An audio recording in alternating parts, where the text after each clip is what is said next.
Disruptions to the balance system of humans can be caused by mismatch or inconsistency between any of the three inputs to the system: the visual system, the somatosensory system, and the vestibular system. The causes and consequences of spatial disorientation are important in the clinical setting and directly, as in the case of disoriented pilots in the USAF causing loss of human life. One interesting consequence of spatial disorientation is that perturbing the visual system, i.e., inducing rapid eye movements, can cause a change in muscular activity and motor control of an active task.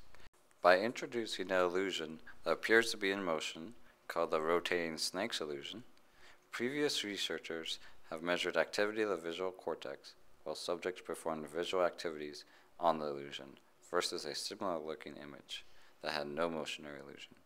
Interestingly, activity in the visual cortex area 5 increased while subjects fixated on the illusion. Previous studies also suggest saccadic eye movements will change under illusory environments, thereby perturbing the visual input to the balance system and induce spatial disorientation. Our objective is to explore the relation between the rotating snake's illusion and the center of gravity. The distance traveled by the center of gravity will be greater when a subject is exposed to the rotating snake illusion than either of the control groups. A Wii balance board was connected to a PC through Bluetooth connection. The subject stood 3 to 5 meters in front of the image. The subject stood on the Wii board for a period of 1 minute to measure the control center of gravity and sway path. Subjects were then subjected to the rotating snake illusion for 1 minute, then to the similar looking reversed rotating snake illusion for 1 minute. The images displayed a colored dot that changed position within the image every 0.5 seconds. This induces eye movement as the subject is told to fixate on the dot. Total testing time was 3 minutes. The time period of 1 minute was found by previous research to be the range of maximal response of the visual cortex to the rotating snake illusion. The sway path is calculated by finding the total distance between the endpoints of all these center of gravity vectors. The units of the coordinate system are dimensionless when recorded from the Wii board, so calibration was done by measuring the center of gravity of a known weight at a fixed distance from the center of the Wii board. Figure 1a shows the path traveled by the center of gravity of subjects on a Wii balance board while actively looking at a visual stimuli.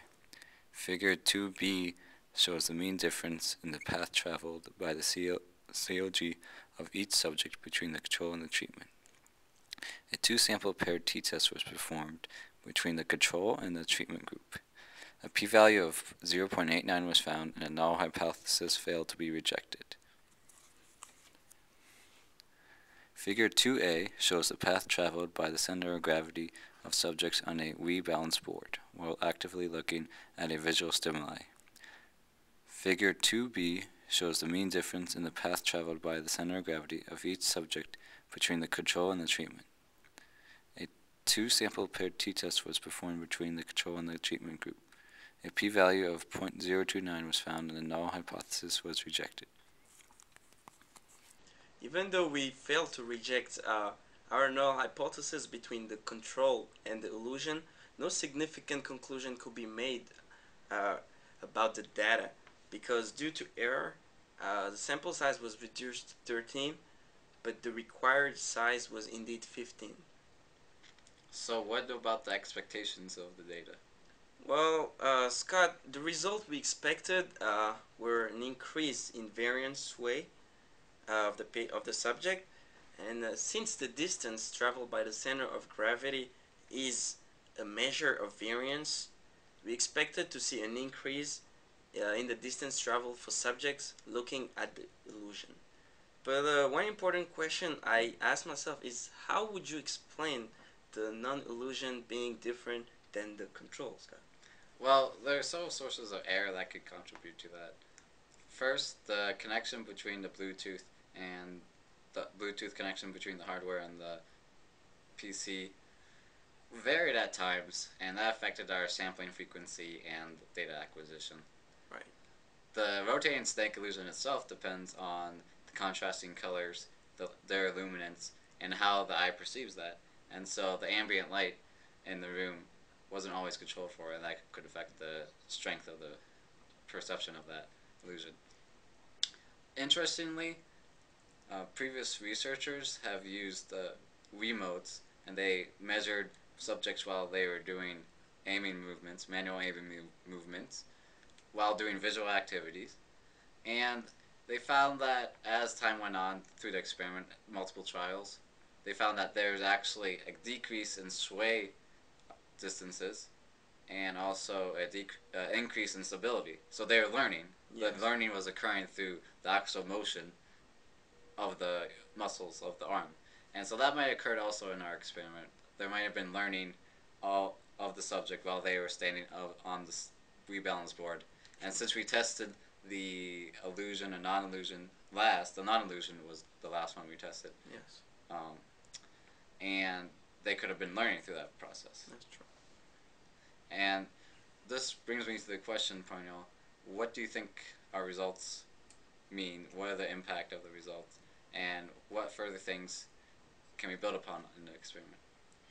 Well, Scott, well, in previous studies, postural control was affected by spatial disorientation as measured by variance in sway distance.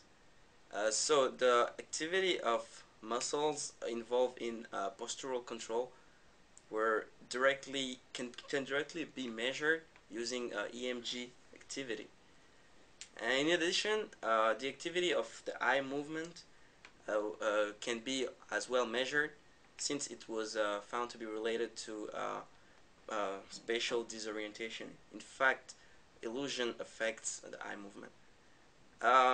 This whole thing is important to us because spatial disorientation occurs in the real world, such as clinical settings, and also it is pretty much the main cause of plane crashes in the Air Force.